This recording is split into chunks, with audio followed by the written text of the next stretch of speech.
same coalition plus the Hungarian party. No.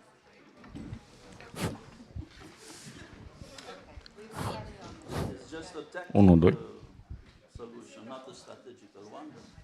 I send it to you, I think. I'm away from the office. Yes. Yeah. It means that it's in my inbox. So, I believe we can start. Dear guests, thank you for following our invitation to today's debate about extremes and extremism in the political public discourse. And I welcome our distinguished guest, Her Excellency Therese Hydén, Ambassador of Sweden, Peer Gebauer, the Ambassador of the Federal Republic of Germany, and Professor Adrian Cioroianu, Ambassador at UNESCO, Director of National Library, Dean of the Faculty of History. So I will use your academic title because we are here in a festival of film and history. So as an academician, as a professor of history, it will be his valuable input to today's theme. Why we invited to this debate? We raise as the Friedrich Naumann Foundation for Freedom. I'm Raimar Wagner, project director of maybe one of the most biggest liberal foundations here in Europe. We are present in Romania in the last 30 years, from 92. We are present also in the Republic of Moldova in the last decade. And we try to support civil society and political parties in the last years who are shared our liberal values and the values for freedom. And in the last years, during the pandemics, we monitorized a little bit the public discourse, and we witnessed that politicians from mainstream parties started to use more and more populistic approaches, used more extremist wording in their public discourse. And during the pandemics in 2020, from March to December, we decided, together with the Center for Independent Journalism, to have a proper monitorization of what we witnessed in the public discourse and, of course, in media. And I quote from it. I quote just the conclusions. You will find also in Romanian and in English language on the page of the Center for Independent Journalism, the entire study. During the state of emergency and the state of alert, monitoring March-August, the most common illiberal themes were anti-Roma racism, intolerant speech against Romanian citizens working abroad or in the diaspora, attacks on fundamental rights such as freedom of expression and the right to information, and anti-justice discourses. Themes such as population control and militarism were also popular, especially during the months of the state of emergency. The actor who most frequently spread these themes are politicians, representatives of all ruling parties, both at local and national level.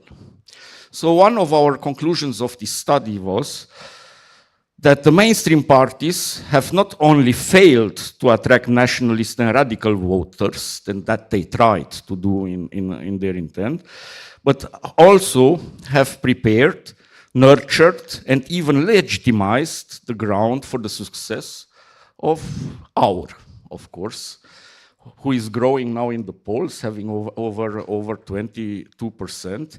That means that a lot of population is appealed from this extremist and nationalistic discourse.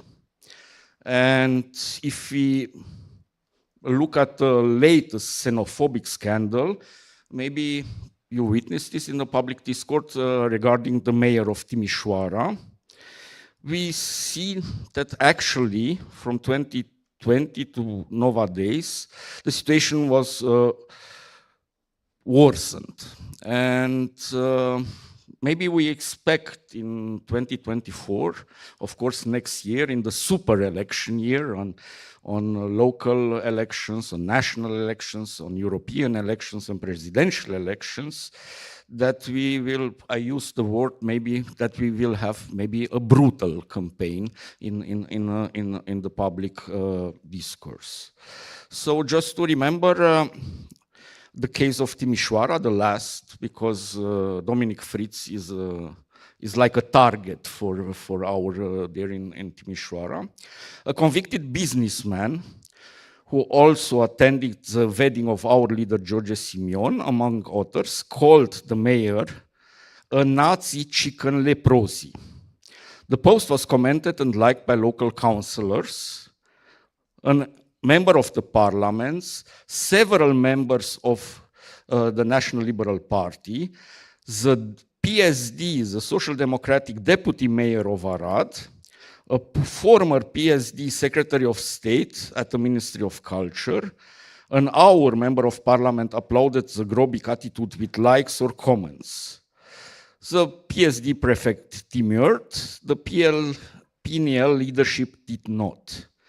And also very concerning, many journalists also liked the post. It is an article in Revista 22 where Brândușa Armanca quoted all these media outlets, and it's more as a dozen of media outlets of journalists who liked this post.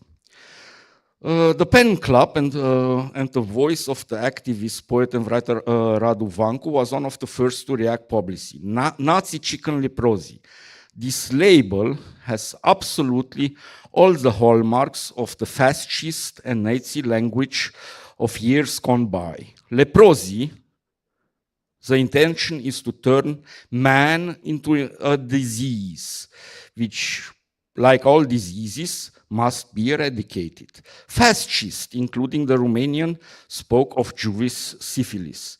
Chicken, here the subliminal intention is to suggest that the one to be destroyed reproduce or is the result of reproduction. Ergo, the parents or offspring must also be destroyed. Nazi, here it's a put down. It's Nazism accusing the victim of being a Nazi, plus an exercise in guilt by association, by indicating ethnicity or German nationality. It's hate speech in condensed form, and all the more effective for the rapid uptake on social media. And the appeal of Pen Club, hate speech must not be normalized. All of us who believe in an European Romania must stop it. Let's not let hate speech become politics, especially today when hate speech has become in our close proximity war. Yes, with this introduction, a little bit long on our side from the Naumann Foundation, I would invite our guests. Maybe we start with Her Excellency Therese Hydén, because she's, I just heard that she's in the last year of mandate, but also Peer Gebauer have some years now in Romania, and they followed the public speech and the public political speech. And our study shows that hate speech has begun not in this year, it has begun before. It has begun in 2020. It has begun maybe with Victor Ponta saying, he's not Orthodox and he's not a German. You know the quote. So how you witnessed or how you see this year 23 now in a public discourse.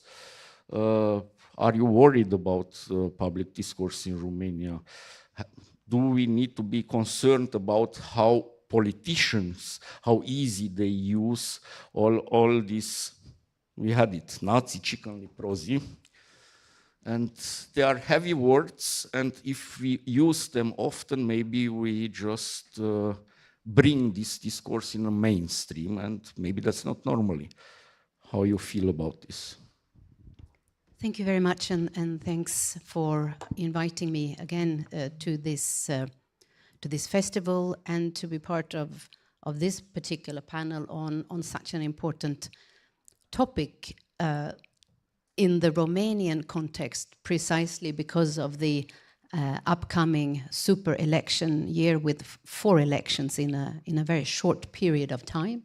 4, of course, important, hugely important elections for Romania, but also from the general perspective, of course, about how we conduct the political life, the discourse between citizens and the state and between politicians in Romania, but it is equally important in each of our democratic societies, because the discourse, the discussion that takes place will also affect the quality of our democracy, because ultimately the respect that should be in a political discourse stems out of rights, tolerance, non-discrimination. If we start chipping away at these values, we are chipping away on our democracy in a way. So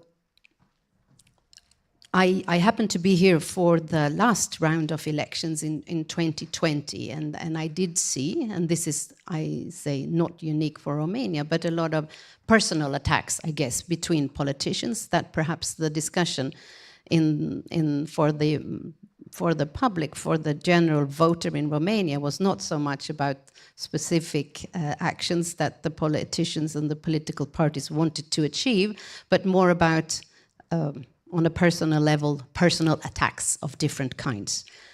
This is, again, not unique for Romania. Again, it's probably a trend that we see. We've also seen that in my country, moving away from talking about the content of politics, what the politicians actually want to do for you, for us as voters, as citizens, but more about why the other one is not suited for office.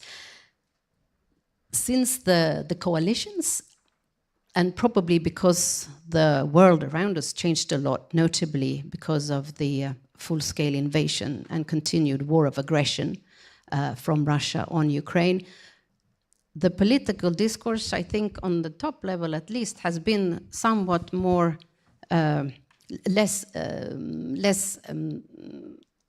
lesser attacks on a personal level. This has also, I think, been a clear political wish, both from the presidents and the political parties in the coalition, that we should try to tone it down, because the stability of the country, being a neighbor to a country in war, is more important than anything else at this point in time. What will happen from now on, of course, is the big question as we move closer in date to these elections. And you are suggesting, I think, this study and also the different examples that you cited would suggest that perhaps there will be more of these personal attacks. Having said this, of course, it should be absolutely clear. Any type of attack, or whether it is towards an individual person or a politician in terms of demeaning, discrimination, or inciting hate and violence against an ethnic group, is prohibited in one way or another in all our countries. In my country, and I believe also here in Romania.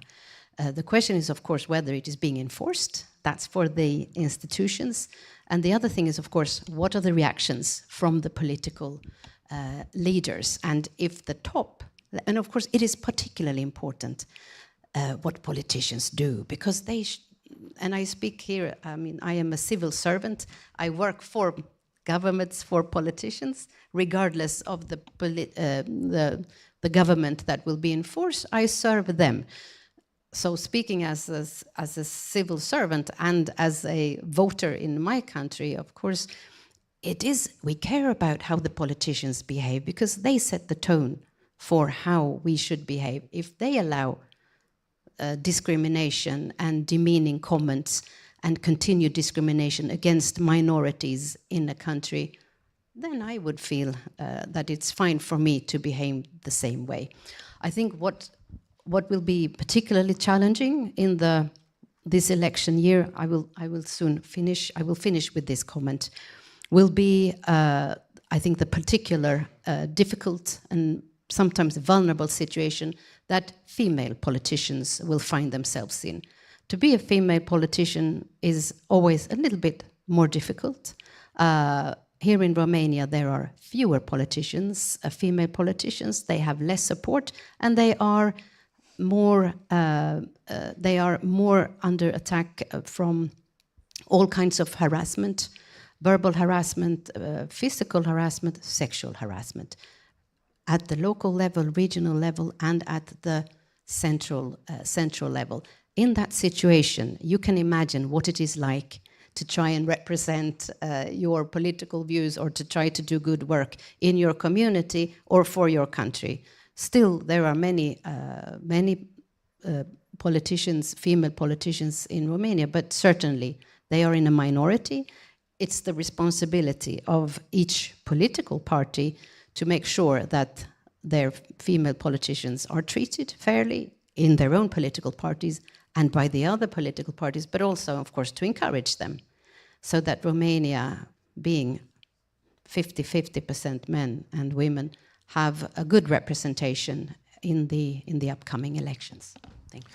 Thank you. And I need to shortly comment your last quote, because we were very active in this field, because we conducted, of course, another study 2 years ago, and Romania is doing regarding political female or woman leadership is doing worst in entire continental Europe. From Kazakhstan to Norway, Romania is doing worst in women's represented on political power. Under 5% in government, 17% in the parliament, just 17% of the local councillors are women, and in political local leadership, the representation is under 5% in Romania. Just to have really the figures of how bad it is. Peer Gebauer. Thank you. Thank you very much, Raimar, for this invitation. Therese, Adrian, great to be here with you on the panel. Just to pick up that aspect up front, indeed, it's an issue very dear to our hearts as well, to promote the equal representation of women in politics. This is an issue for Romania. It is an issue, I dare say, for Germany and for many other, or almost all other countries on this planet. Maybe Sweden being a wonderful shining example for the contrary, but most countries still have to wait to go. I do sense that there is a growing understanding amongst some leaders here in Romania. So the recent changes of government have seen an increase, at least in female ministers. We're far from being there where we want to be, but I think this has to be acknowledged as well, that this is sort of a bit more on the agenda, and we are very supportive of steps in that direction. Now, political discourse and extremism, couldn't agree more with what both of you have been saying already. We do see this this radicalization or this readiness to speak politically in more extreme ways, which means that just to break down the phenomena as I see them, It means that you don't respect other opinions anymore. You don't respect other people anymore. You don't criticize only what somebody has said, but you literally criticize the other person. So it's a personalization. Simple truth are put forward for complex solution. We all know political decision making is complex. There is no absolute right or wrong. This is actually the base of democracy, to be honest. If there was an absolute right or wrong, we wouldn't need democracy. We would only need one person telling us what to do. But we all agree as Democrats that there is no absolute truth, and we need to see always both angles. This is what makes democracy strong. This is sort of shifting away from discussion, because whenever you hear somebody say anything, it's, you know, this is right, this is wrong, no gray zones, no discussion necessary.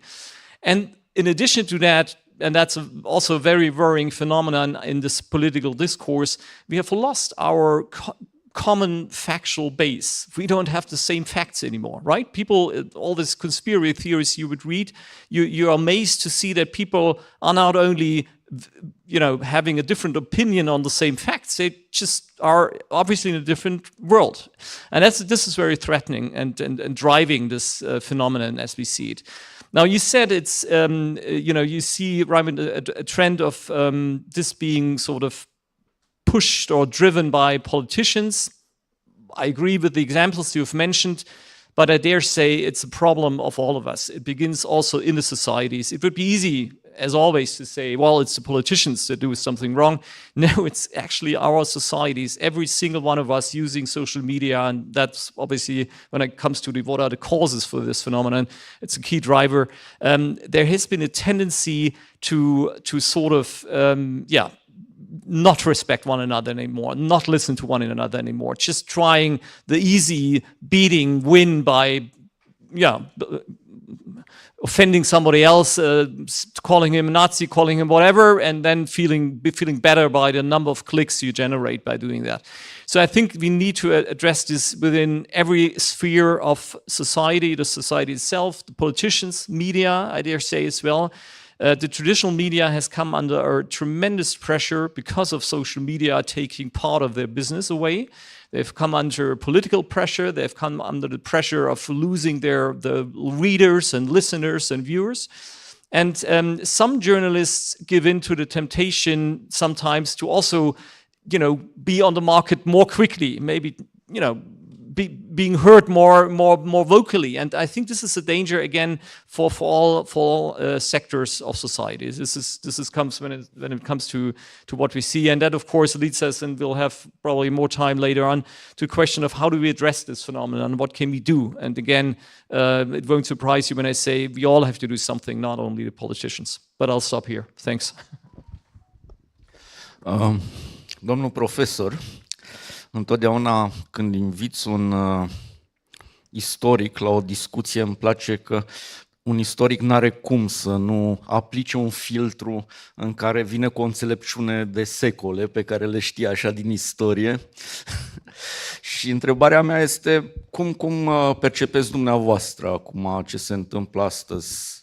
Pentru că avem și noi experiențele noastre în societate. Absolutely. Let me say that it's a pleasure to be here in front of you, but a pleasure to be with Her Excellency Therese Hydén, His Excellency Peer Gebauer. They are among the most active diplomats in Bucharest, as you know it. Their presence here it's a proof. It's not a pleasure to discuss about the Romanian extremism. That's clear. But once again, it's a pleasure to be on the stage with the Friedrich Naumann Foundation. This foundation was pivotal for the quality of the Romanian democracy and the Romanian liberalism. As you probably know, I was a member of the National Liberal Party. I was minister in 2007 when the Friedrich Naumann Foundation changed in a way its name, Friedrich Naumann Foundation for Freedom, to be very clear. I'll continue in Romanian in order to encourage you to put a lot of questions. By the way, Raimar Wagner, please insist on our guests. it's a privilege to have them here. And for you, our younger friends, and let's say most experienced ones, please take profit and put a lot of questions. Noi ne-am mai întâlnit și am mai discutat despre extremismul românesc. Vă aduc aminte, săptămâna trecută am avut aici plăcerea de a fi cu Nicu Pepene, o parte dintre voi ați fost. Dragii mei, o să trec direct la ce se întâmplă după 1990, pentru că eram student ca și voi în momentul în care, la începutul anilor 90, apare Partidul România Mare, cu un lider destul de interesant în felul lui. Nu era genul de om pe care aveam o aversiune față de el, dar a avut un apil politic real la un moment dat, Corneliu Vadim Tudor. Nu contează cum, nu contează de ce, era un demagog fără îndoială, dar era un demagog cu ceva talent și Partidul România Mare era un fel de, cum să spun, de populism de stânga, altoit pe naționalism cât cuprinde. Și a funcționat destul de bine, din fericire, aș spune. Partidul România Mare a fost centrat pe lider. Pe măsură ce liderul hai să zicem, a îmbătrânit la propriu, partidul nu s-a mai regenerat. Practic, toți camarazii lui de luptă intrau în conflict cu el, pe baze caracteriale, și asta a făcut ca partidul practic să dispară odată cu liderul Corneliu Vadim Tudor. Imaginați-vă că la nivelul anului 2015 eram ambasador la UNESCO și una dintre, cum să spun, pledoariile noastre ale diplomaților români era să spunem că nu aveam extremisme în politică. Era o chestie de orgoliu, spuneam, uite, știam ce se întâmplă în Germania. În Germania, alternative für Deutschland a explodat pur și simplu în 2015, plecând de la niște conturi de Facebook până la a deveni o mișcare destul de promițătoare atunci. Repet, suntem în 2015. În paralel, la Dresda aveau duminică de duminică manifestații împotriva migrației. 2015 a fost un an de masivă migrație spre Germania. E bine, și noi spuneam că în România nu există extreme, ceea ce era adevărat și nu foarte adevărat, în sensul în care nu aveam un partid extremist în Parlament, dar idei de extremă le găseai cam în toate partidele. Și se întâmplă în 2019, mai bine spus în 2020, și o să revin. Era ultimul meu an la Paris, organizasem alegerile din toamna anului 2020. Absolut surprinzător pentru mine, AUR a luat un scor la care nu ne așteptam. Vă aduc aminte că în 2019 fuseseră alegeri europene, în primăvara anului 2019, și în 2020 alegeri parlamentare. E bine, cel puțin pe scena franceză, printre românii locuind în Franța, statistica ne arată că o bună parte dintre cei care au votat în 2019 USR-ul, în toamna anului 2020 au votat AUR. Matematica o arată. Pentru că schimbarea a fost atât de bruscă, irupția partidului a fost atât de vizibilă, inclusiv printre miile, să zicem, de votanți de pe teritoriul Franței, încât era limpede că ceva s-a întâmplat. Nu neapărat, nu trebuie să fii sociolog pentru a-ți da seama că un număr de voturi a apărut ca semn de protest, fără îndoială, față de sistem, față de partidele din România, ca semn al confuziei din primul an al pandemiei.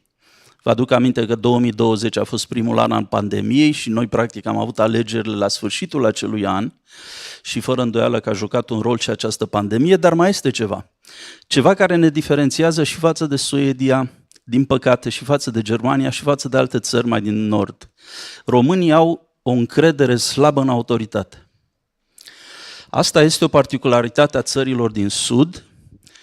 Nici Grecia nu e departe, sudul Italiei e comparabil, sudul Spaniei este comparabil. O neîncredere în autoritate și, în paralel, o tendință de a te baza mai curând pe familie decât pe autorități. Repet, nu e ceva strict românesc, este regăsim acest aspect în sudul Europei. Bulgarii, vecinii noștri, nu sunt nici ei foarte departe, cum vă puteți imagina. Dar toate acestea, repet, neîncrederea în autoritate, votul antisistem, haosul pandemiei și toate teoriile care au circulat libere, poate și lipsa de inspirație a autorităților medicale, eu știu, bâlbele care au existat, gafele care au existat, vă aduceți aminte cu piețele închise și cu mall-urile deschise, toate lucrurile astea s-au transformat în idei care, prin rețelele sociale, au dus la un rezultat în toamna anului 2020, cum să spun, surprinzător. Aur pe locul 3, aparent de apărut nu se știe de unde, și atenție că nu vorbesc și despre influențele străine.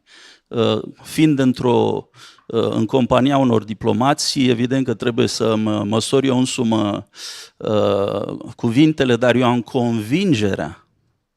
am convingerea că vecinătatea despre care vorbim sau unii dintre vecinii noștri n-au cum să nu fie implicați în politica de la noi, într-o manieră mai mult sau mai puțin directă. Într-un fel ține de logica istoriei, dacă vreți, și logica politicii, ca să încerci pe cât posibil să influențezi comportamentul politic al unui vecin. O știm foarte clar că unul dintre țelurile declarate ale Federației Ruse este șubrezirea Uniunii Europene și a Occidentului în genere. Drept care ai bănui că au rețineri în a se implica la noi, e mai curând ilogic decât... Deci nu risc foarte mult crezând acest lucru. E bine, care e riscul? Și cu asta închei. Riscul din perspectiva mea este ca să avem niște alegeri europene la anul în care aurul, primele sunt alegerile europene, aurul o să ia un scor iarăși surprinzător de bun. Pentru că la alegerile europene votul acesta antisistem e și mai vizibil, așa cum în 2019 s-a votat împotriva lui Dragnea. În 2024 se va vota din nou împotriva sistemului, sistemul fiind PSD, PNL, aceeași mizerie și toate sloganurile care vor fi aruncate pe piață atunci. Scorul mare va fi la europene, nu neapărat la parlamentare, dar în fine, nimeni nu e profet, nu vreau să spun că văd într-un glob de cristal. În schimb, pericolul din punctul meu de vedere este că în măsura în care această alianță va continua, după alegerile de anul viitor, mă refer la PSD, PNL, UDMR, tactic nu ai altă soluție, deci în viitorul previzibil practic nu e altă soluție, mai ales dacă războiul din Ucraina nu se va încheia prea curând, chiar dacă ar apărea un armistițiu, despre pace e greu de vorbit acolo, în fine. În măsura în care va continua un astfel de guvern asigurat de o alianță PNL, PSD, UDMR, într-un fel proiectezi pe aur în opoziție automat. Și se ajunge la scenariul francez de astăzi, în care Marine Le Pen, fără mare eforturi, ia 30%. Orice ar face, ia 30%, pentru că e văzută ca fiind opoziția la orice guvern pe care Franța democratică l-ar putea oferi. Ca și în Franța, probabil că nu vor fi partide care să se grăbească să facă alianțe cu aur, dar asta îi va ajuta să se profileze ca forță de opoziție. Și de unde în 2020 au fost al 3-lea partid, la anul ar putea ajunge al 2-lea partid. Vreau să spun să depășească PNL-ul, din păcate. Ori aici, cum să spun, calitatea votului și numărul votului tânăr este determinant. Evident că profit de situație pentru a mă adresa celor care sunt studenți, la rândul să fie oameni care să spună colegilor despre importanța votului. Pentru că e ușor să fii dezamăgit, este ușor să spui că nu ai încredere în nimeni, dar cu toate astea, fiecare generație își creează țara în care va trăi și calitatea votului va fi determinantă și mobilizarea pentru vot de asemenea cred că va fi foarte important.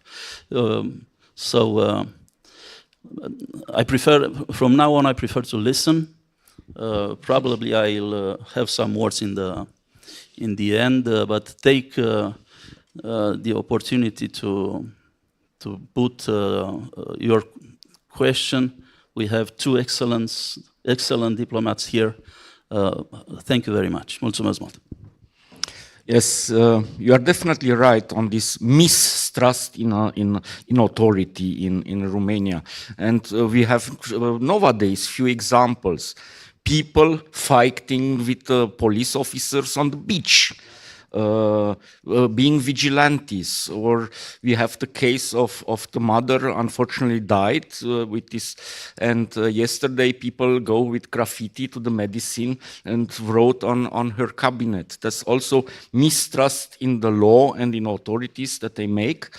Or we have several of these cases, and they are raising, and that's a consequence of mistrust in democracy and in authorities. But you made a good introduction talking about domestic politics, because I was in May in Sweden, and it was for me surprising. In a round, we met the vice mayor of Stockholm, and he was very concerned. He's from the Liberal Party in Sweden, and he was very concerned that his party is talking with extremists. And then I found out that also the far-right party, maybe you correct me, in Sweden gained at the last election 20%. In Germany, AfD is in the pollings at 22%, I believe. And maybe it's interesting now to talk about a little bit, because it's not just a Romanian phenomenon. It's also a German phenomenon. It's also in Sweden. It's also in France. You mentioned Le Pen. Not talk about Viktor Orban. So across Europe, we have a race of this. Maybe you can give us some insight perspectives from both of the countries. So I'll start. Thanks. I think Adrian and Josef talked about it. You made it clear. You mentioned that to some extent Romania's prided itself with saying we don't have radical or extremist parties, and many were surprised at the 9% of our in the 2020 elections. Yet, and we see across Europe, we have since decades extremist or far right or radical right parties of different kinds, equally in my country. I think here we must be absolutely clear that they do not exist nor grow in isolation. They are, of course, in close contact with each other across Europe, and they're also supported by movement and actors in Russia, for instance, before the war and continuously so. Some more openly, others less openly, but of course they support each other financially, morally, politically. And of course, this is something to be kept in mind as we go into the European election, because here the political parties across Europe do unite in the European Parliament, not according to their countries, but according to their political affiliation. So what happens in Romania will, of course, have an impact on what the European Parliament will look like and what will be the politics and the direction and the ideology of also the European Parliament.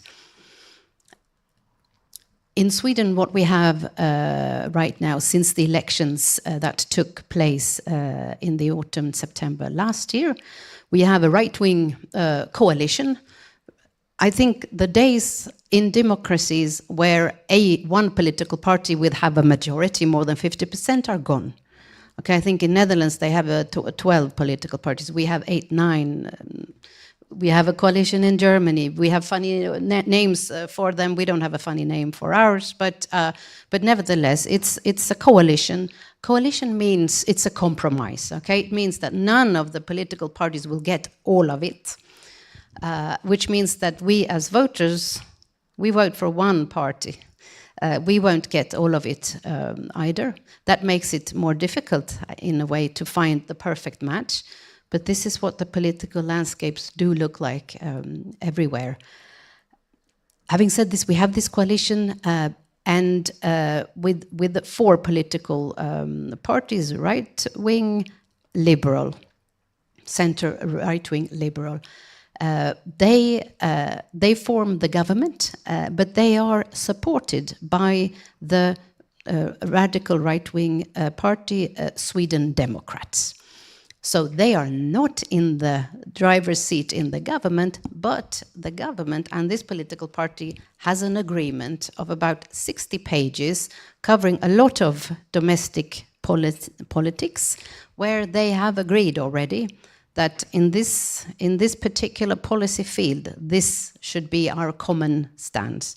Quite detailed, quite specific, which means that even though this political party is not in the government, they have a lot of influence, of course, on the policies, particularly on the immigration policies, because the immigration policy is for the Sweden Democrats and most of the right-wing extremist parties, the core of their politics. It is what will define their political policies in all fields. Now, the Sweden Democrats, they do stem some 20, 30 years ago from a movement that was started by people supporting Nazism and fascism. Okay, this is the origin. This is often the case that they have this origin, but they have made a journey over 20, 30 years where they have also become more mainstream as they wanted to raise towards the political power.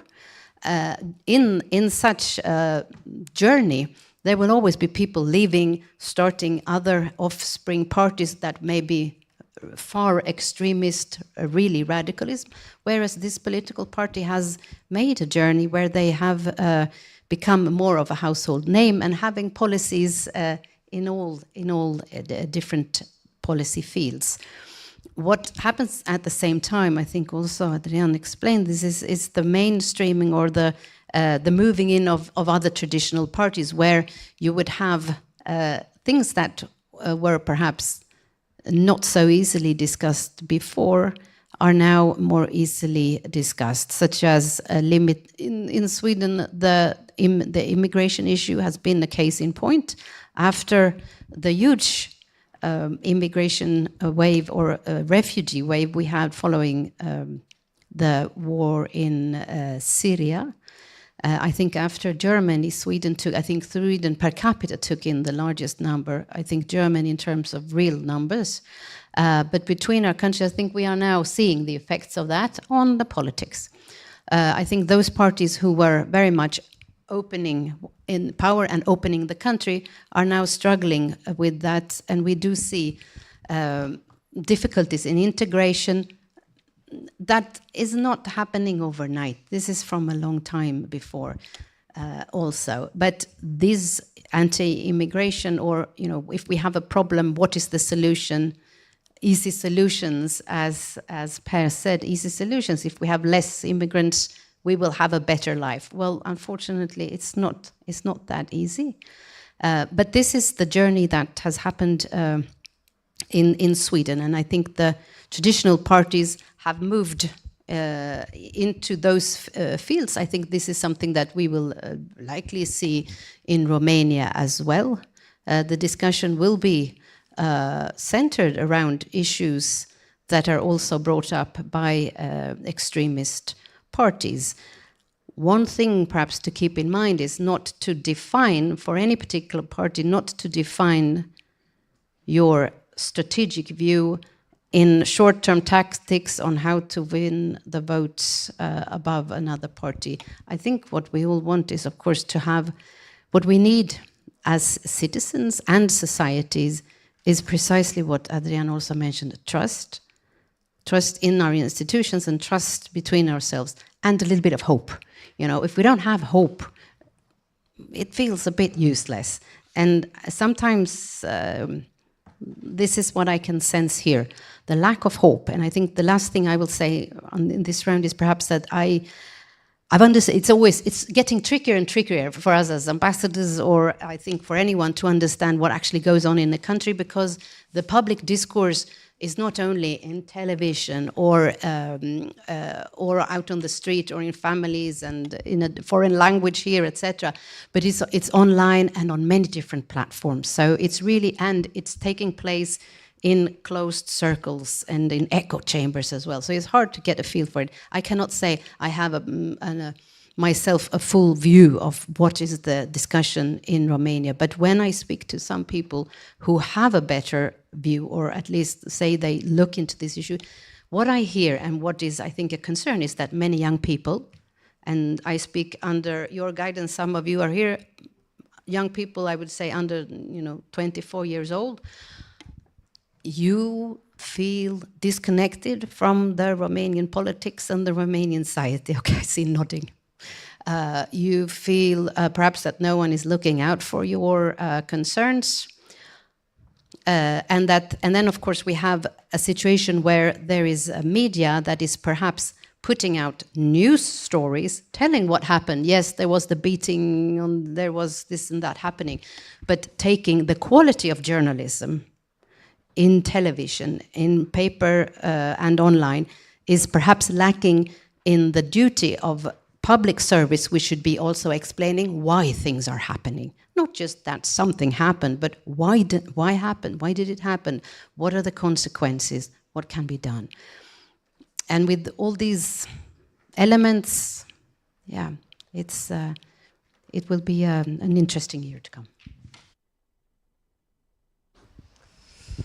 Thank you. Yes, to start answering your question, yes, we have the same phenomenon in Germany, obviously, as in many other European countries, that extremists or the sidelines of the political spectrum are strengthened. In Germany, this has been the result of a number of developments, geopolitical challenges or political challenges that came up over the years. In the beginning, it was the financial crisis in Europe, where the currency, the euro, got under pressure. And as you might know, for Germany, it's always been important to have financial stability. It's sort of one of the key interests of an ordinary German citizen. So when the euro crisis evolved, this led directly to a strengthening of those political forces that were criticizing Europe, European unity, European solidarity. Now, when the crisis was overcome, also those political forces promoting an anti-European course got less strong. Then we had the migration year or years, 2015. Therese has mentioned the high influx of refugees from Syria that led, of course, to the local communities in Germany taking in the refugees being under a lot of stress. Yeah, I mean, it's you need to find space, housing space. It's quite an effort, and that again led to the rise of those extremists or those votes and those political forces outside of the traditional party spectrum. And the third driving force or driving event was the corona pandemic, when there was measures to be taken, vaccination, yes, no, school closing, yes, no, do we close the shops, yes, no. All these issues, very complicated, of course, led to people being unhappy and again to the strengthening of the extremists. And now we see the same with the war, the Russian aggression against Ukraine, and all the efforts we have to take, which again put a burden on our societies financially and in other ways. So all these events are driving forces for a strengthening of the extremist party spectrum. Now, how do we address it, and how do we deal with that phenomenon? On the one hand, telling you the different drivers, and then again phases where the extremist parties were weakened. It shows you that things might be overcome. But what we have seen, nevertheless, is sort of an increase over the years in general, and an increase not only of other opinions, but an increase of mistrust in our democratic institution. I think this is the most dangerous aspect. If people have a different opinion on migration policy, you can argue, that's part of democracy, that we have different opinions. But if people lose the trust and the belief that the democratic system that we have here in Romania, in Germany, in Sweden, in all the other European countries, is not able to cope with these challenges, then we are in dire straits and difficult times. And that's what is truly worrisome. We will see a reflection of that trend in the European elections. I fully agree. This is a typical election where people might not really fully understand what they're voting for, and being therefore even more happy or ready to vote in extremist ways. While it's a bit different when it comes to local elections, and they see the direct effect, because often people are aware of the fact that the extremist parties are not the solution. They would not see them being better positioned or suited to solve the challenges. But nevertheless, it's a tool of expressing frustration and discontent. Again, question of how do we address it? I would love to be able to give you a very good answer and say, well, this is the magic button we have to press and everything will be fine again, but I don't have that. But I do feel that, and what I said earlier, it's always simple to blame the others. In this case, the established political parties. It's very simple to say, well, it's their fault that their extremist party is getting stronger. But that's not the answer. I think we have to start within ourselves, and we have to shy away from from supporting easy criticism of our democratic systems. And I want to reiterate this so strongly because I'm increasingly worried also again about some tendencies in the traditional media that we tend to criticize the very core of our democratic decision-making processes. Give you a very specific example. During the Corona pandemic, of course, German government, as well as all the other governments, of course, faced a lot of challenges and a lot of uncertainty. We were faced with a virus that nobody really knew anything about. We could only speculate how it would develop, how dangerous it was, and you were constantly,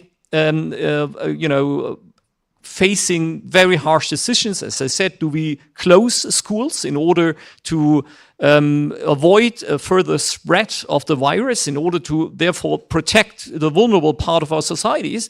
Or do we keep schools open? Because, hey, come on, what is more important than education for our kids? Both are core values. You cannot really have a right or wrong here.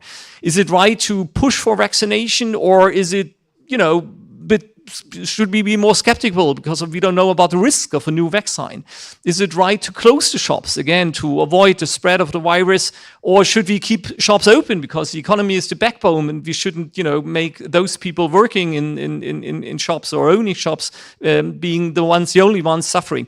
Very delicate questions. Now, what I've sensed in the discussion about these questions is that we don't acknowledge the difficulty any longer. We, society, social media, political sphere, but we immediately blame the other side for doing something wrong.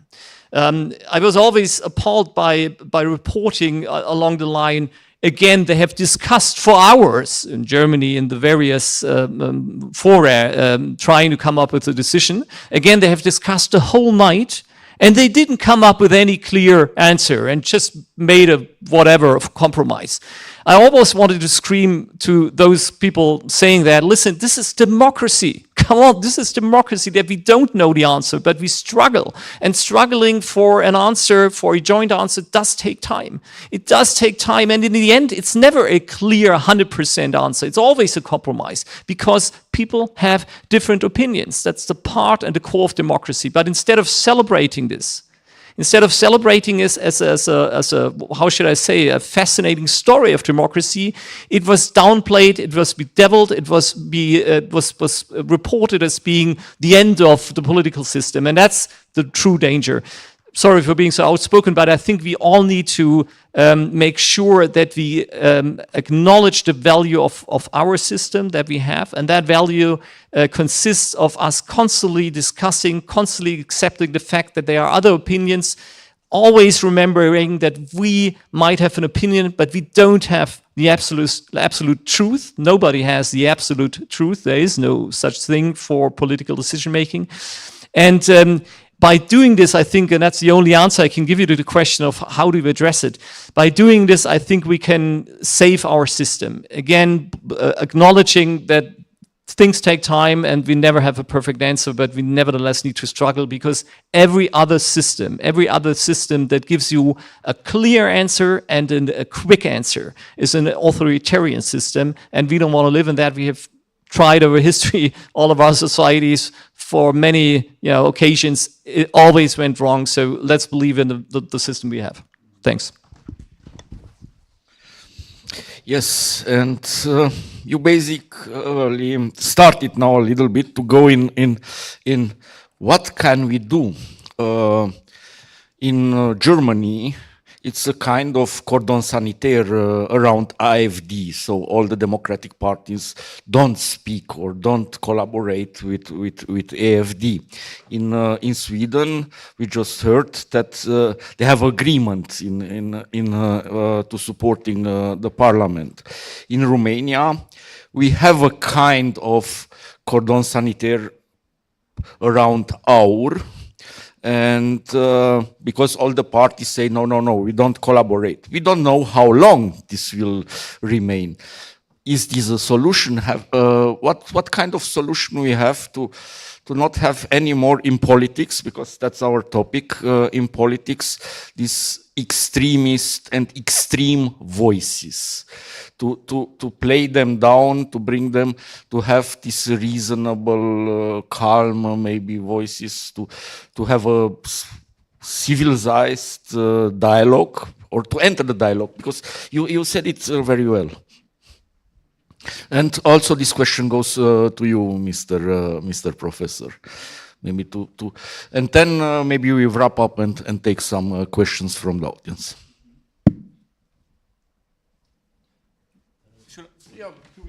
Feel free to. A few comments on this. Kind of Absolutely. No, I think, so you heard what is the situation that evolved in my country, moving from a situation where there were not contacts with this particular Sweden Democrat Party, and now they are not in government but very close. We should of course be aware that all these parties look to examples happening in other countries. What is happening in Sweden is of course influenced also by what has happened over decades in the other Nordic countries, which is our neighborhood, where over decades there was a mainstream of anti-immigration issues in Denmark. We've seen also the same movement in Norway and in Finland. So we are of course always influenced by our neighborhood, and we know that these parties are cooperating. The cordon sanitaire, or how to put up a defense for extreme views or discrimination, it's been said already. It's all of us. It's you. It's the voters, perhaps, more than the political parties that can do this for us. Because the political parties, and I think here in Romania as well, they will perhaps not take the long strategic view, but how to get the more voters. So they will perhaps not be acting in your best or our best interests as voters, but for some other reason. So it's really up to all of us, and as voters, as citizens, to say and react to what is unacceptable climate. How do we get there? How did my country arrive at this high level of trust in institutions that we do have, which is, I think, our strongest bulwark, our strongest, I would say, support for democracy on the one hand, and also against disinformation, conspiracy theories, etc. Well, it is, I believe, that you get something back from the taxes that you pay, from the promises that the politicians made, that you actually do get something back. But also that there is a genuine trust among people, and that this is something that is both taught in schools and practiced as we grow up.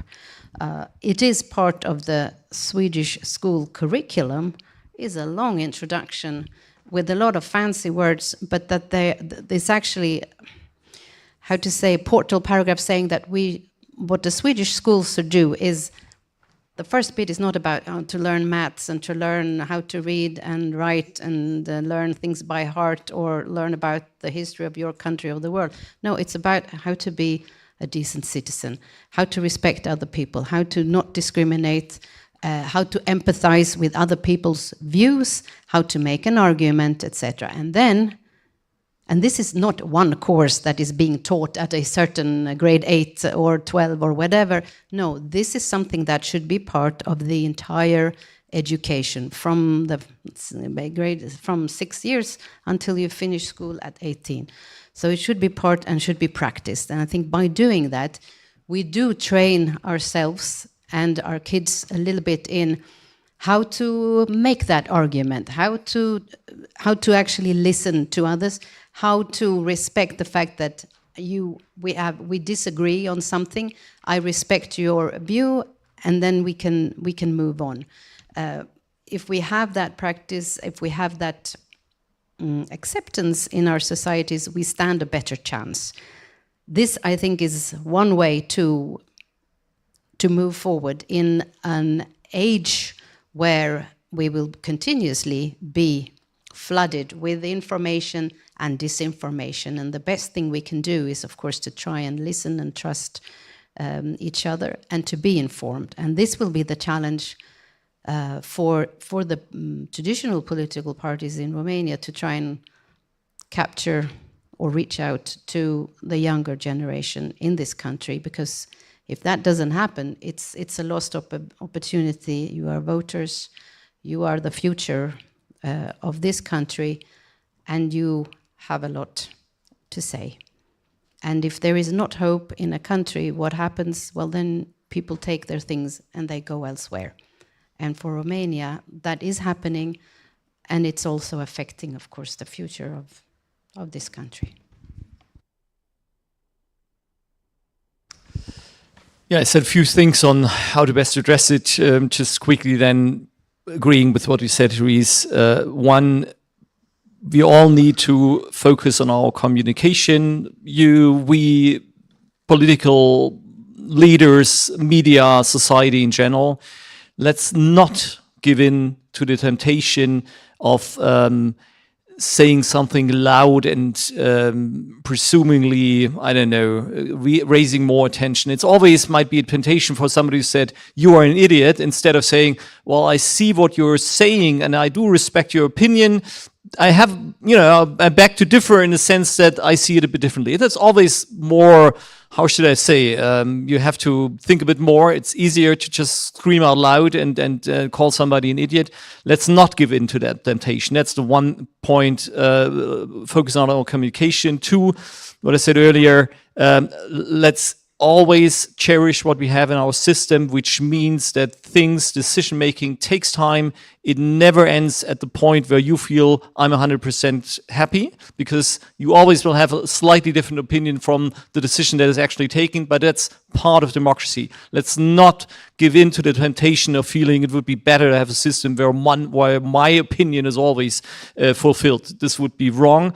And how do we achieve this best? And you've said it, I think we need to make sure that we teach that in schools wherever we can. We need to offer other possibilities to tell people about also about what happened in the past and how bad things went in the past. I just, see two friends, organizers of the Jewish Film Festival of Bucharest here in the room. That is exactly also sort of by showing movies in the Jewish context promotes the fight against anti-Semitism. So these are important aspects that we need to follow, and Again, it's not a clear path in the sense of we know exactly what to do. It's not an easy path, but one we have to continue to work on. Thanks.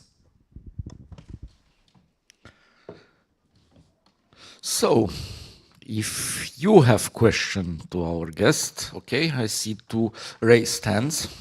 A micro will give him after that. Okay, hello. You can put it in Romanian or in I will English. do it in English. Okay, first off, thank you for being here and giving us some of your time. It's very important, and I think it's very useful for all of us to be able to ask questions directly to ambassadors. My question is mainly for Her Excellency because it pertains to Sweden, but I think it can be extrapolated to the rest of Europe as well, since it relates to extremism in a way, the topic of our discussion. And I want to ask about the recent trend of burning the Quran in Sweden, which seems to be something that is tolerated by the Swedish government under the pretense of freedom of expression or freedom of protest against religions. And I want to ask if you think this sets like a dangerous precedent for different countries in Europe that might struggle with radical right-wing parties, and where should we draw the line between freedom of speech and acts of hate or acts of public hate? Thank you. Thank you.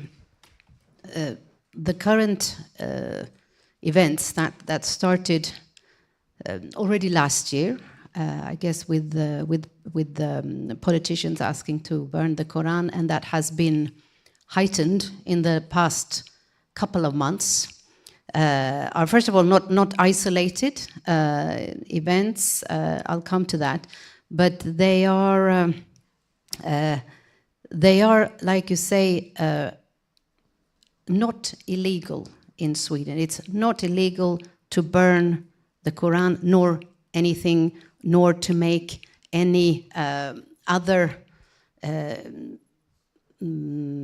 how to say comments or events that would seem offensive to any religion or group, as long as it is not illegal.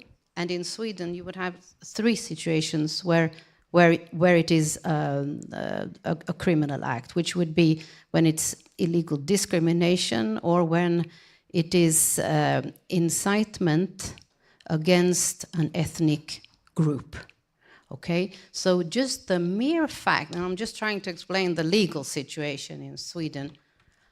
So the mere fact of burning the Quran, or as is also happening, burning the Swedish constitution, burning the Swedish flag, burning the Bible, burning all kinds of things is happening. It's becoming a bit popular to burn things. So people do see and then they do things.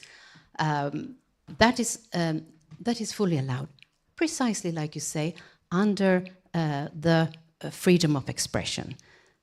My country is in many ways a bit extreme. We were the first country in the 18th century to have in a constitutional freedom of expression act. So we have 250 something years of keeping the freedom of expression incredibly high. This goes to explain why in the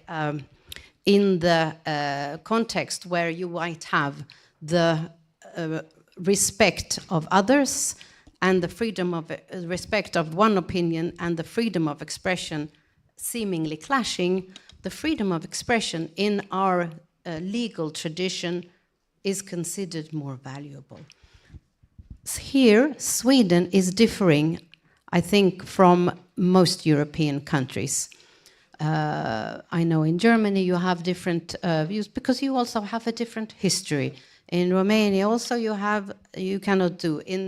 I think in Finland, which is one close neighbor to us, you cannot burn religious books because it's called blasphemy. We used to have this prohibition against blasphemy, but we don't have it anymore. I think it was abolished some 50 years ago or something. What we should remember is perhaps two things in relation to these particular burnings of the Quran, is that they are happening in a context where Sweden has taken a huge historic step towards entering into a military alliance, NATO. where we are not yet allowed to enter. It's also in a context where there is a war going on. It's a conventional war, a war of aggression on Ukraine, but it's also a war of disinformation. So there are a lot of forces that benefit or take advantage of the fact there will be people asking to do these kind of acts because they know they will upset countries who are saying no to Sweden in NATO. They are people probably supporting these acts because they will also make Sweden and the West look as we are against Muslims and making us look bad in the rest of the world in the eyes of a wish to change the current democratic world order into something else. So these are not, again, not isolated events. They happen against a particular backdrop. Now, having said this, what the Swedish government has done, has said that this is accepted under Swedish legislation. It does not mean that we support it. Okay, the Swedish government does not support these acts. What happened last week was that the government did the very Swedish thing of starting a legislative committee to look at our legislation if there is cause for making some changes where these kind of acts could also be either stopped or change the place or time for such an event to take place against the backdrop of national security. Because currently you can say no, the Swedish police authority, which has the right to decide on these actions, can say yes or no based on whether there will be concerns for the people actually participating. So they are in charge of the security. And again, to allow for the freedom of expression. Unfortunately, this I will say on a personal level also, what this is about is about hate. It's not satire. It is not really to make a point. A lot of these are not, most of the time these people are not Swedish citizens burning the Quran. They are people who are against the government in Iraq or against the regime in Iran, etc., doing these things, protesting. But of course, any action will be exploited under the current circumstances. And so a way to try and explain what is happening, but at least the government it's accepted in Sweden, it's not supported by the government, and there are some legislative initiatives to try and look at this. And I think we are a bit the extreme here. I don't think it will have a large effect on other countries actually, because we are unique in this situation, NATO, etc.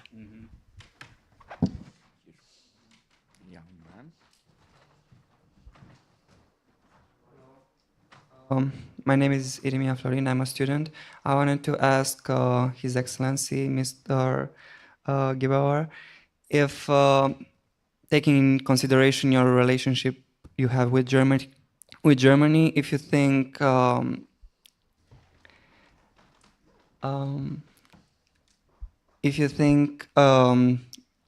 Germans' perspective of Romanian citizens living in Germany has changed in the last 30 years, and also if you think this part of the Romanian diaspora will evolve and grow or decrease in the next few years.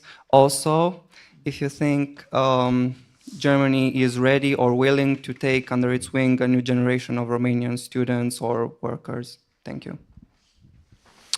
Thank you very much. We have indeed a very large Romanian community in Germany, which is actually, for me, always a cause of joy and of a show of trust and wonderful bridge between our two countries. Obviously, there's no central registration for European citizens in Europe, so we don't know the exact number, but my Romanian counterpart, the Romanian ambassador to Berlin, says it's more than 1 million. So that's a huge number. Amazingly, and this leads a bit to your first question of respect about Romanians in Germany, this always leads to the question, people in Germany wouldn't know that we have this large community of Romania in Germany. We are aware in Germany that we have a large Turkish community or a large, I don't know, Syrian community due to the wave of refugees after the civil war. People in Germany, if you ask them, they would not know about this high number. This shows that Romanians are tremendously well integrated. It's not something that you would see, okay, this is the Romanian quarter of a city or anything. They're just everywhere. And they are in very many high-paid, high-skilled jobs, many doctors, many experts, IT, whatsoever. So in that sense, it's a great success story, and they are in their particular situation, I think, always well respected. Now, we have also a group of Romanian workers in Germany in lower paid areas, agricultural, seasonal workers coming for agricultural works, and in the meat industry. And those two sectors have been cause of a great pain and worry in the last years, because in the wake of the pandemic, reports came up, or it became known that the conditions, the working conditions for those Romanian workers are absolutely not up to the law and to the standards that we should have, that they were exploited, or there were a lot of causes of exploitation. And this was a cause of shame for us in Germany and for the German government. It was then addressed in a very cooperative way with the Romanian government. We have set up for a few years now, since these reports came up, a working group between the ministries, working on how to improve the situation of those Romanians working in these specific areas. The key elements here are better information about your rights in Germany, some improvements in German legislation, a better, well, how should I say, a better control implemented in Germany. And we are still working on several steps also in the social security fields. There were some angles where we needed adjustments.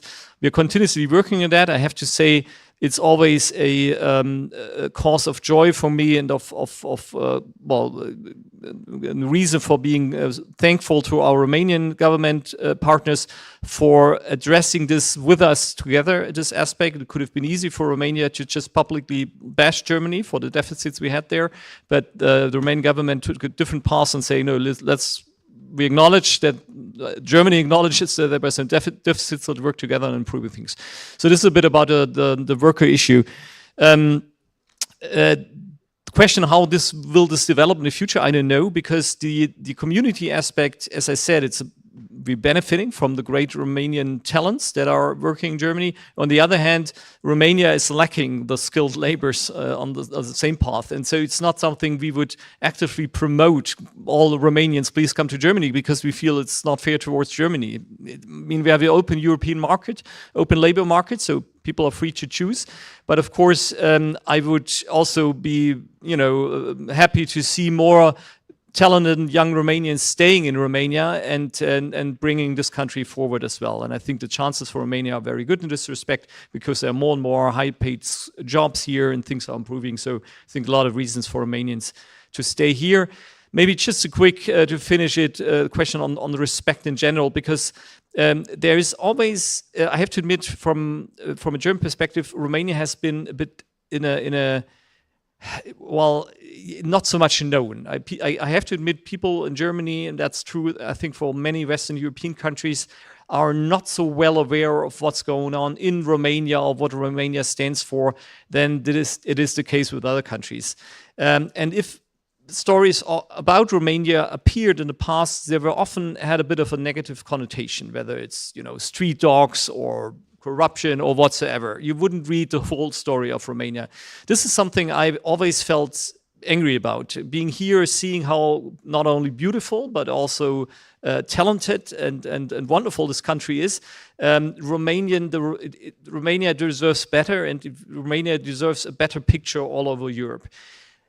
The good news is, I think this picture is in a phase of being changed, and is changing due to the fact that Romania is so much at the forefront of this geopolitical situation bordering Ukraine. Whatever we do for Ukraine, with Ukraine, always or very often involves Romania. Taking in refugees, Romania was there in the very beginning, providing humanitarian aid or other aid to Ukraine. Many of these aids go across the border from Romania to Ukraine, and now this big issue of grain exports from Ukraine, which is so important not only for the Ukrainian agricultural sector, but for feeding the world. Romania is playing a crucial role, and this is changing the picture of Romania right now in Germany. And I'm very glad to be able to witness this process from the position I'm in right now. I think we're on a very good path. Thanks. And regarding your question on the students, there are several bodies where you can apply to study in Germany. Even the Naumann Foundation is offering scholarships for students. We have the Deutscher Akademischer Austauschdienst, DAAD, and you can apply there. So Germany is interested to have also Romanian students in Germany to study in Germany. And maybe for a positive note, we also have a former Romanian police officer who was elected mayor in Görlitz, and he was elected for the CDU, for the Christian Democrats on the list, the Romanian, against the AFD candidate. So if we have a Dominic Fritz in Timișoara, we have also a Romanian mayor in Germany, in Görlitz. Do we have other questions from the audience? Good day, my name is Maikan, and my question is, again, sorry for the unbalanced, for His Excellency, the German ambassador, because mainly one of the foreign model, it's Germany, and whenever you do not do something good, you refer, look how it's done in Germany, for instance. I would like to ask you something concerning the German policy towards vaccination, COVID-like. During the pandemic, German model was, well, seen in Romania, together with the Austrian one, a bit extreme. Very important was in Romania that we will not do maybe like in Germany. Does Germany change this model to oblige a lot of category to be vaccinated or not? For instance, I have some friends that were concerned about their future because they were working in schools, and at a certain point, I don't know exactly if they were supposed to be vaccinated, and then they escaped not to. That one question. The second question, it's much more particular. To my surprise, I heard that you had some demos against the legitimacy of German Republic. This is something quite strange for me. Is it this a problem to be discussed in Germany or only on some bubbles? The latter one. I think what you're referring to is some fringe groups, we refer them to Reichsbürger, arguing that the Federal Republic of Germany is not the legitimate body to represent Germany, that after the Second World War, there was sort of a break of legitimacy, and the new government, West German government, and then after unification, all of German government does not legally represent. Now, this is obviously, I mean, in legal terms, rather weird and crazy, and it doesn't need to be discussed legally. The political point behind it is that there are people that are just not accepting the system. That's what we had earlier, whether it's for this legal reason or for other reason. And they are trying to explain themselves why they don't accept the system by coming up with this rather crazy legal theories.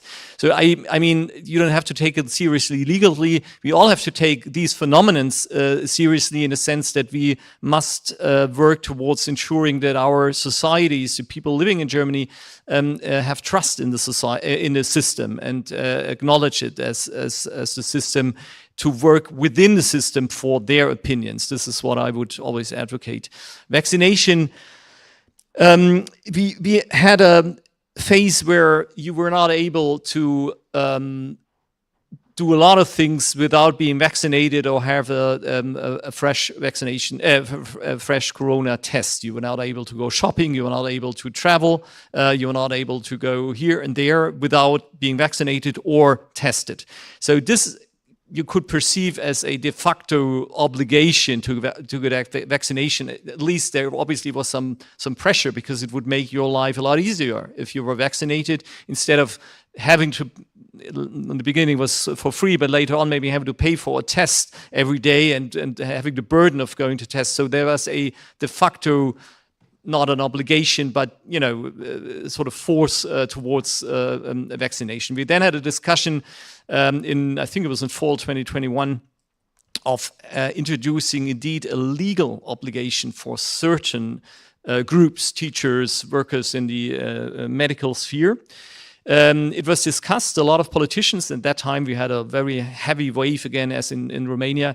A lot of politicians came forward and said they would support this vaccination legislation. But as it turned out, the pandemic moved on. The virus got less deadly, changed. So this was dropped. We don't have an obligatory vaccination scheme, in a sense that you will send the police and stop by and make you get a vaccination shot. This is not the case. Again, de facto, due to restrictions, and in the sense that some employers obviously require their workers to do some things. You might have forces that might be perceived similar to a legal obligation. I know this discussion is going on here in Romania, and we know who is driving it right now. The scheme of supposedly new legislation being introduced in Romania, which would force people to get vaccinated. I'm quite sure this is not true, but you see how this is sometimes driven by interested groups as a tool again to destabilize the system and to sow mistrust and weaken our systems. Let's not take that seriously. Thanks.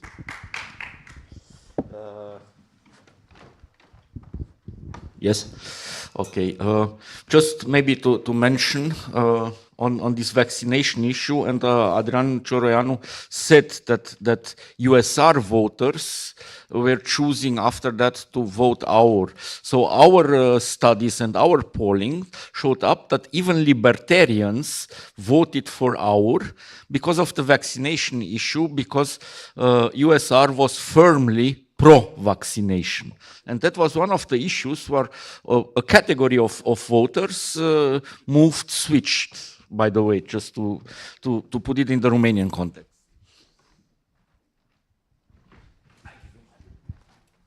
Mulțumesc. O să pun întrebarea în română, dacă este în regulă. Mă numesc...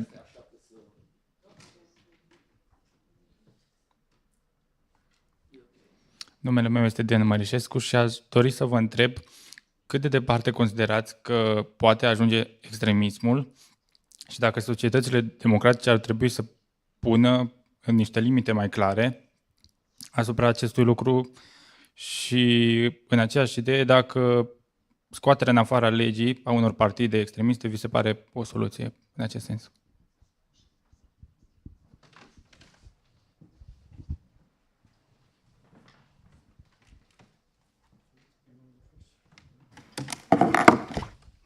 We also want, I think, the historic view on this, but just a reflection.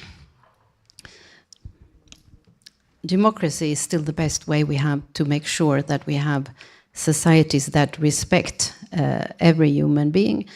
So far, the democracies are the one that we are able to bring both stability and economic growth and respect and rights for each individual. There are other systems that provide either stability and some economic growth, but where there is not really individual freedom. And then, of course, we have societies today like Russia. After what happened the other day, the way to deal with someone like Prigozhin, perhaps not a pleasant person. But this is a country also, I mean, Romania also has a history of dealing with unpleasant leaders without any legal process, to do it sort of extrajudiciary. I would want to argue that for as good as democracy is, it has one weakness, and it is that it can be used to be dismantled. And we've seen it. I mean, this is what happened in Germany. It is what happened in other countries. And I think it's a feature of democracy that this can happen. And how can we even maintain a democratic system and then legislate against it? I think perhaps it's precisely because you ask the question and you make us all think about this that we can put the limits. Because again, democracy involves all of us, the citizens, the system. Of course, also it does take institutions to make use of their rights. It does take politicians to not abuse the system, but there are perhaps always ways for people who will be democratically elected to abuse the system or abolish the system. If there is a way to do that, I don't know. The legal framework, of course, in each country when it comes to extremist parties has to do with the framework, legislative frameworks against terrorism, against extremist, violent extremism, for instance. Here, another tricky question is, of course, the fact that words can be words, but they can also incite violence. And this is a problem in the field of extremist violent extremism, that it may be words, but that it also incites to violence. So it does take an open society, the open society in itself, and the discussions, such as the one that you are supporting today, is perhaps the best way to avoid this. But we all have to be aware that this is a feature of democracy, that it can be undermined. Just a couple of words, because I think the question was really a good one. For instance, on the one hand, let me say that I shall pray a kind of I shall express my admiration for the evolution of the PSD, the Social Democrat Party in Romania. Me, I'm a liberal, as you know it, but I must admit they adapted themselves in a wonderful manner in the last 6 or 7 years. They were a pariah in the Social Democratic European group in 2016, 2017. As you remember, they proposed to move the Romanian embassy in Israel from Tel Aviv to Jerusalem. All the three embassies, the German embassy, the Swedish embassy, the Romanian embassy, are in Tel Aviv. In 2018, from nowhere, the then leader Dragnea announced that they will move the embassy to Jerusalem in order to, I don't know, to adapt the Trumpist idea about what it means to be a clever diplomat in Israel. It was without consulting the Romanian Ministry of Foreign Affairs, by the way. It was a decision taken in a strange manner. Now, in my opinion, PSD, it's a total different party. I don't know they are sincere or not, but we must encourage that kind of evolution. They, at least at the declarative level, they seems to be pro-European, pro-Occident, and we must encourage that kind of discourse. On the other hand, take a look what's happening in the Alliance for the Unity of Romanians. They don't attack the Romanian Roma. They do not attack the Romanian Jews or the Romanian Hungarians. But it's easier to attack a German mayor from Timișoara or a French mayor from Bucharest.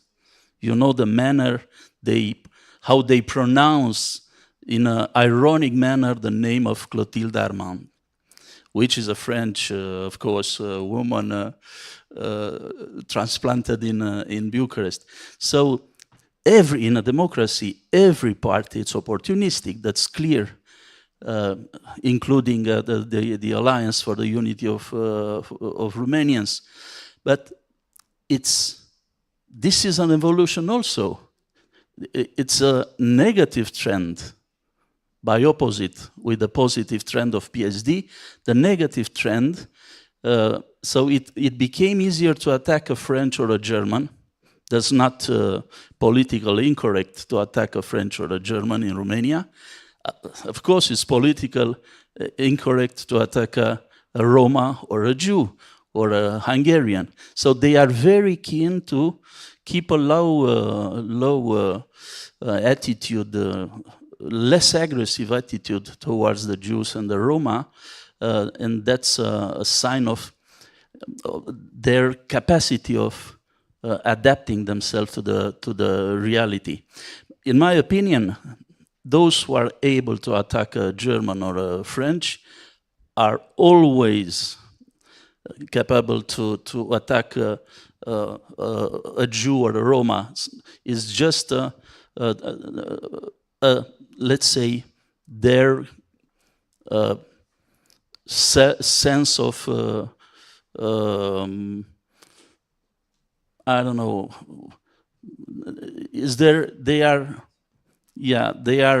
they prefer not to expose themselves to some critics in Romania or in Europe also.